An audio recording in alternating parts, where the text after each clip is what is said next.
সবাইকে সুপ্রভাত জানিয়ে সম্পার ভুড়ি ভোজে সবাইকে স্বাগত। আজকের মেনু হচ্ছে ডিমের কোরমা। তার জন্য 3টে ডিম নিয়েছি, 1 টেবিল চামচ আদা বাটা, 2 টেবিল চামচ রসুন বাটা, 1 টেবিল চামচ পোস্ত, 1/2 টেবিল চামচ কাজু আর 1/2 টেবিল চামচ চালমগজ, আর একটা মিডিয়াম সাইজের পেঁয়াজ আমি পেস্ট করে রেখে দিয়েছি। বন্ধুরা, কড়াইটা গরম হয়ে গেছে, এবার অল্প করে তেল দেবো, সর্ষের তেল দেবো। যেহেতু আমার ঘরে সর্ষের তেলে রান্না হয় তাই সর্ষের তেলেই করছি, আপনারা চাইলে রিফাইন তেলেও করতে পারেন।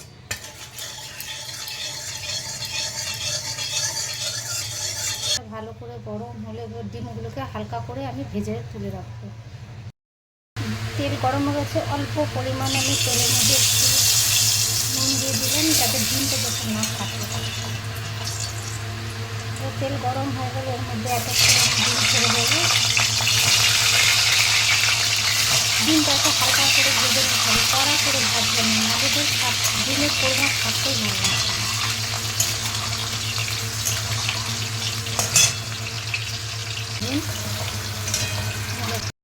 দেখুন বন্ধুরা, ডিমগুলো হালকা হালকা ব্রাউন কালার চলে এসেছে, আমি বেশি ভাজিনি, হালকা করে ভেজেছি। দেখুন কালারটা। এবার ডিমগুলো আমি এক এক করে তুলে রেখে দেবো।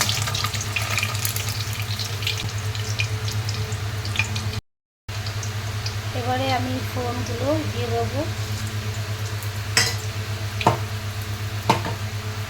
এবার হালকা করে নাড়তে থাকবো যতক্ষণ না গন্ধটা বেরোচ্ছে ফোড়নে।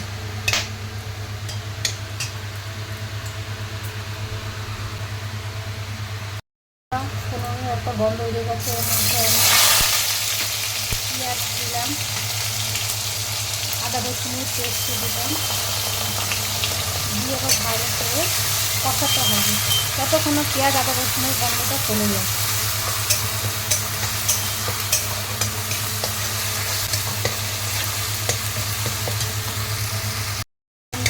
ভাজা ভাজা হয়ে গেছে, মশলা থেকে তেলও ছেড়ে দিয়েছে। এরপর এর মধ্যে পোস্ত, চালমগজ আর কাজু বাদাম দিয়ে 3টে কাঁচা লঙ্কা দিয়েও বেটে নিয়েছিলাম, এটা বলতে ভুল হয়ে গেছে, 3টে কাঁচা লঙ্কা দিয়েছিলাম। এরপর এর মধ্যে আমি মিশ্রণটা দিয়ে ভালো করে কষাতে থাকবো।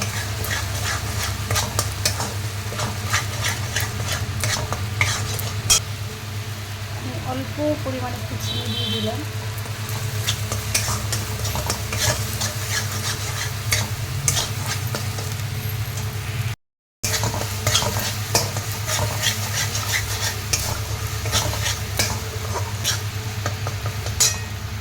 দেখুন এটা কষলে গা থেকে তেল ছাড়া শুরু করে দেবে মশলার। দেখুন বন্ধু, মশলা থেকে তেলটা ছেড়ে গেছে। এর মধ্যে আমি অল্প 2 চামচ টক দই দিলাম। সেটা আমার কাছে ক্রিম নেই, এই জন্য আমি একটু অল্প করে টক দই দিয়েছি। 2 চামচ, ছোটো চামচে 2 চামচ আছে। দেখুন তেলটা, মশলা থেকে তেল ছেড়ে গেছে। এর মধ্যে 1/2 চামচ লঙ্কা গুঁড়ো, 1/2 চামচ হলুদ গুঁড়ো, 1/2 চামচ ধনের গুঁড়ো। আমি জিরের গুঁড়ো দিলাম না, ধনের গুঁড়ো, লঙ্কার গুঁড়ো, হলুদ গুঁড়ো 1/2 চামচ করে দিয়েছি।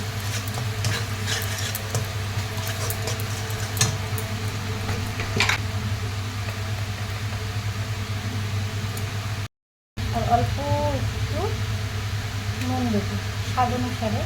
এই যে নুনটা দিলাম।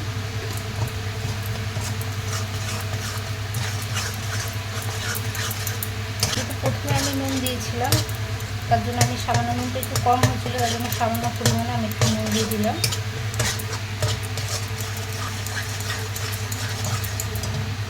দেখুন মশলাটা, যে বাটিতে দই নিয়েছিলাম সেই বাটির 1 বাটিতে জল দিয়ে দিলাম এটার মধ্যে। গ্রেভিটা ভালো হবে। এটা আপনার রুটির সাথে, ভাতের সাথে বা পরোটার সাথেও খেতে পারেন, ভালো লাগবে খেতে।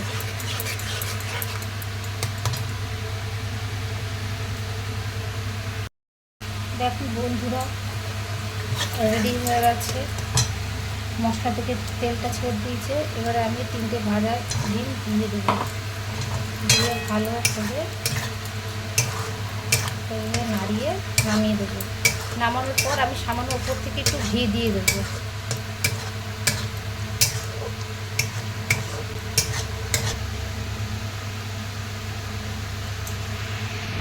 দেখুন দেখুন বন্ধুরা, রেডি হয়ে গেছে। এবারে এটা আমি নামিয়ে ফেলবো।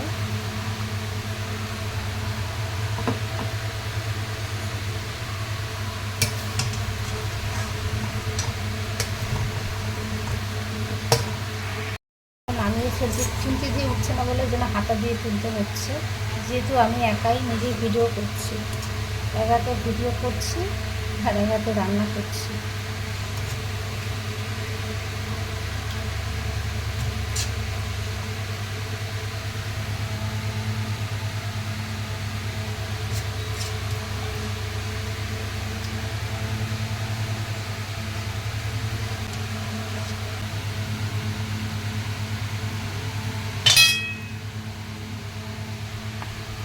রেডি হয়ে গেছে, নামানো কমপ্লিট। এবার এর মধ্যে সামান্য একটু ঘি দেবো। দেখুন বন্ধুরা, রেডি হয়ে গেছে ডিমের কোরমা। এর মধ্যে 1 চামচ একটু ঘি ছড়িয়ে দেবো। এটা আপনি রুটি পরোটা দিয়ে ভাত দিয়ে খেতে পারবেন, খুব সুন্দর লাগে খেতে।